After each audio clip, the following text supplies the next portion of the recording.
इसलिए दौलतमंद नवाब और जागीरदार किस्म के लोग अपने हिफाजत के लिए पूरा बंदोबस्त करके रखा करते थे। डकैती और चोरी चकारी की वारदातें आम थीं। गो के अंग्रेज का कानून बड़ा सख्त था, लेकिन उसके बावजूद डाकुओं का खतरा हर तरफ रहता। मैं और सरदार पूरी तरह से हवेली के अंदर हल्ला बोलने के लिए तैयार थे। हम दोनों ने दीवारों को जांचा, हमने कमंद लगाई, रस्सी फेंकी और फिर बारी बारी हवेली की दीवार पर चढ़ गए। दीवार पर चढ़ने के बाद हम हवेली की छत पर मौजूद थे। हवेली की दीवार चढ़ने पर हमें एहसास हुआ कि हवेली की दीवारें मुंडेर पर जाकर खत्म होती थीं और दूसरी तरफ छत था। उस छत पर कोई इधर उधर टहल रहा था। सबसे पहले मैं ही छत पर चढ़ा था, इसलिए मुझे यह एहसास हो गया था कि ऊपर मुंडेर है और हम छत पर पहुंच जाएंगे। मैंने मुंडेर से जरा सा सर ऊपर उठाकर देखा तो मुझे किसी का साया आहिस्ता आहिस्ता हरकत करता हुआ दिखाई दिया। वो यकीनन कोई पहरेदार था जो इधर उधर टहल रहा था। मैंने सरदार को चौकन्ना कर दिया और फिर मैं बड़ी एहतियात के साथ मुंडेर के ऊपर चढ़कर किसी किस्म की आवाज पैदा किए बगैर दीवार के दूसरी तरफ उतर गया। छत पर उतरते ही मैं फौरन नीचे बैठ गया। मुंडेर के साथ साथ साए की वजह से अंधेरा था।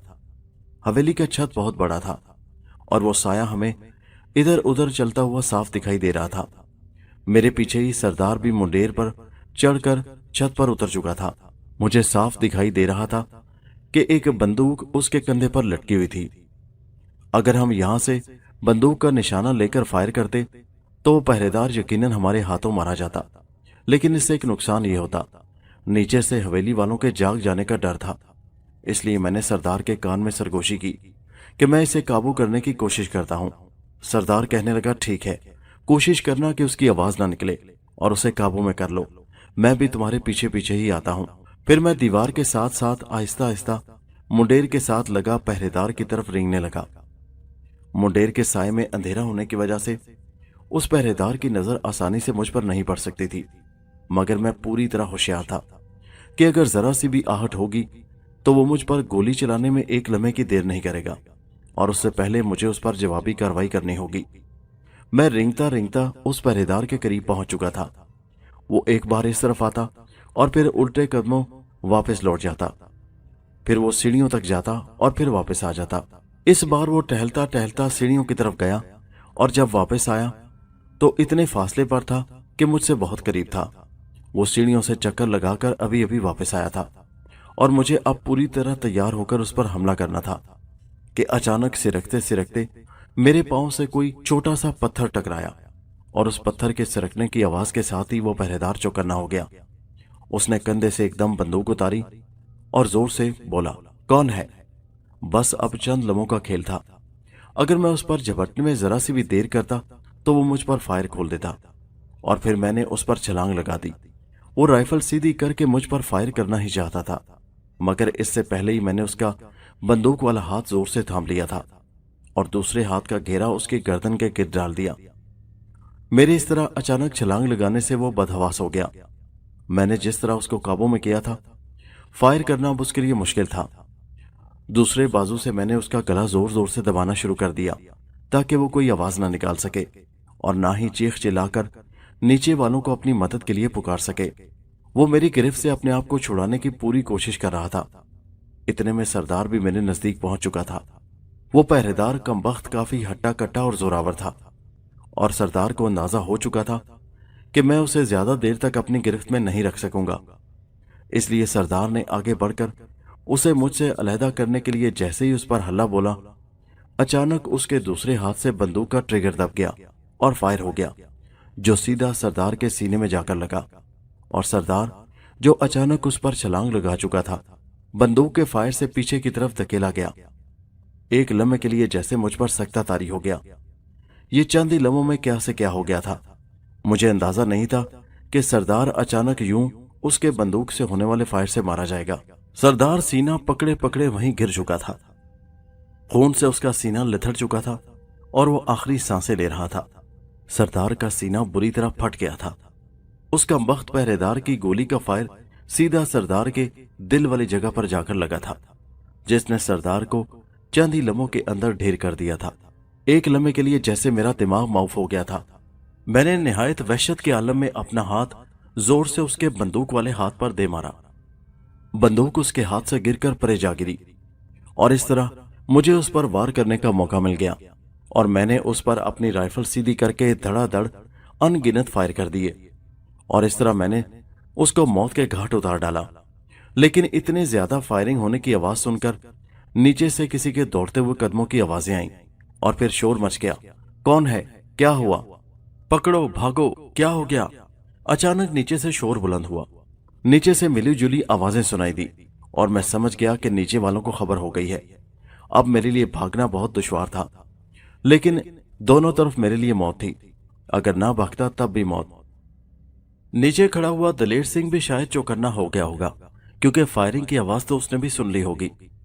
मगर अब मुझे एक लम्हे की भी देर हो जाती तो मौत मेरा मुकद्दर थी। सरदार तो मेरे देखते ही देखते मौत के घाट उतर चुका था और उस पहरेदार को भी मैंने मार डाला था। लिहाजा मैंने सरदार की लाश को वहीं छोड़ा और उल्टे कदमों उस तरफ भागा जहां मैंने कमंद फंसा रखी थी। मैं दौड़ता दौड़ता कमंद की रस्सी के करीब पहुंचा।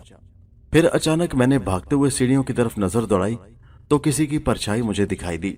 यकीनन नीचे वाले अब ऊपर पहुंच चुके थे, मगर इतनी देर में मैं उस रस्सी के जरिए दीवार से नीचे उतर चुका था। रस्सी से तेजी से नीचे उतरते मैंने अपने घोड़े पर छलांग लगाई और चीख कर दलेर सिंह से कहा, दलेर सिंह फौरन भागो, सरदार मारा गया।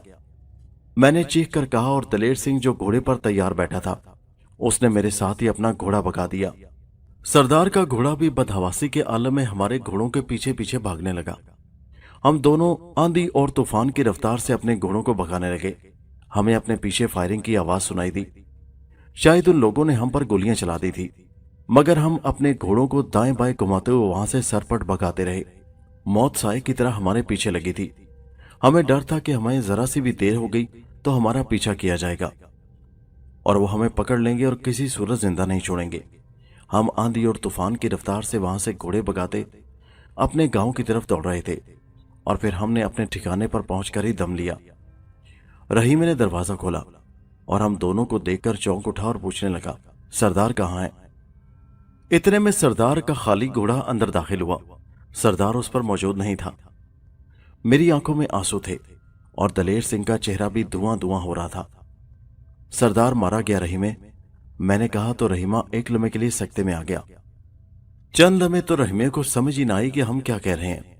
फिर जब उसके हवास बहाल हुए तो कहने लगा, ये तुम क्या कह रहे हो?